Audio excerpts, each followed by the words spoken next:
বিসমিল্লাহির রহমানির রহিম। স্বাগতম তাসফিয়া রুটি বানানোতে। রুটি বানানো দেখানোর জন্য আপনাদেরকে স্বাগতম জানাচ্ছি আরেকবার। আমাদের তাসফিয়া মামনি রুটি বানাচ্ছে। ইতিমধ্যে সে এই যে দেখেন একটা অলরেডি রুটি বানায় ফেলছে এবং আরেকটা রুটি এই যে বানাচ্ছে দেখেন। তাসফিয়া মামনি, মামনি কি রুটি বানাও? রুটি বানাচ্ছ? বাবা খাবে? বাবাকে খাওয়াবে? খুব সুন্দর হচ্ছে তো, বানাও, সুন্দর করে বানাও। আমরা আজকে রুটি খাবো, কেমন?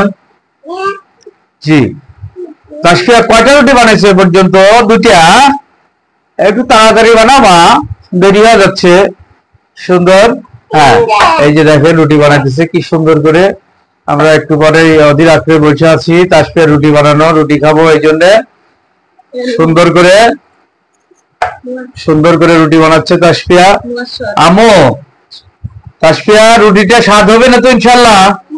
হ্যাঁ, স্বাদ হবে না বলতেছে। সুন্দর করে দেখেন এপাল ওপাল করে সেই বেলানার পিড়িতে আবার মাঝে মধ্যে একটু আটার প্রয়োজন হলে ডাবের থেকে আটাও নিচ্ছে। দেখেন তাসফিয়ার সেই সুন্দর করে রুটি বানানো। আসলে তাসফিয়া, তোমাকে অনেক ধন্যবাদ। তুমি সুন্দর করে রুটি বানাচ্ছ, আমাদের খাওয়াবো, আমরা অপেক্ষায় রইলাম। দর্শকরা আপনারা অপেক্ষায় থাকুন রুটি খাওয়ার জন্য তাসফিয়ার। ধন্যবাদ সবাইকে তাসফিয়ার রুটি বানানো দেখার জন্য এবং অধীর আগ্রহে থাকুন খাওয়ার জন্য। সবাইকে আর একবার ধন্যবাদ জানিয়ে শেষ করছি। আল্লাহ হাফেজ।